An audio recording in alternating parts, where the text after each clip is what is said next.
அண்மை செய்தியை பார்த்துக் கொண்டிருக்கிறோம். ஆளுநர் அர்லேக்கரை சந்தித்து அமைச்சர்களுக்கான இலாக்கா பட்டியலை வழங்கிய தனிச் செயலாளர்கள் முதலமைச்சர் விஜயுடன் சந்திப்பானதை நிகழ்த்தியிருக்கிறார்கள். இது தொடர்பான கூடுதல் விவரங்களோடு இணைகிறார் எமது செய்தியாளர் ராஜகுமாரன். வணக்கம் ராஜகுமாரன், உங்களிடம் தகவல்களை பகிர்ந்து கொள்ளுங்கள்.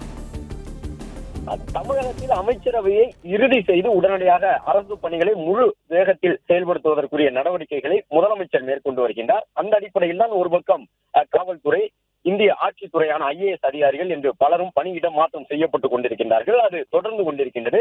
இந்த நிலையில் முதலமைச்சருடைய தனிச் செயலாளர் இன்றைக்கு ஆளுநரை சற்று முன்பாக சென்று சந்தித்திருந்தார். அந்த சந்திப்பிற்கு பிறகாக இப்பொழுது முதலமைச்சருடன் அவர் சந்திப்பை மேற்கொண்டு வருகின்றார்.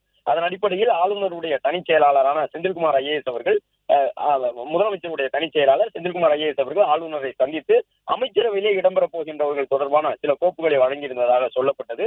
அது மட்டுமல்லாமல் ஏற்கனவே 9 அமைச்சர்கள் பொறுப்பேற்றுக் கொண்டிருக்கிறார்கள். தமிழக வெற்றி கழக அமைச்சரவையிலே ஆதவ் அர்ஜுனா, அருண்ராஜ், புதிய ஆனந்தன், செங்கோட்டையன், வெங்கட்ராமன், CTR நிர்மல்குமார் உள்ளிட்ட பலர் இடம்பெற்றிருக்கிறார்கள். அதாவது 9 பேர். அவர்களுக்கான துறைகள் என்ன, மேலும் கூடுதலாக நியமிக்கப்பட இருக்கின்ற அமைச்சர்கள் யார், அவர்களுக்கு என்னென்ன துறைகள் எல்லாம் ஒதுக்கப்பட இருக்கின்றன என்பது உள்ளிட்ட விவரங்களை எல்லாம் முதலமைச்சருடைய தனிச் செயலாளர் என்ற முறையில் ஆளுநருக்கு தெரியப்படுத்திய பிறகு தற்பொழுது ஆளுநர் மாளிகை தரப்பில் சொல்லப்பட்டிருக்கக்கூடிய தகவல்களை அடிப்படையாக வைத்து முதலமைச்சரை சென்று சந்தித்து தனிச் செயலாளர் தன்னுடைய தகவல்களை தற்போது கூறி வருகின்றார். இதன் தொடர்ச்சியாக அமைச்சரவை தொடர்பான அறிவிப்பு இந்த மாலைக்குள் கூட வெளியாகலாம் என்பதற்கான ஒரு எதிர்பார்ப்பு எழுந்துள்ளது.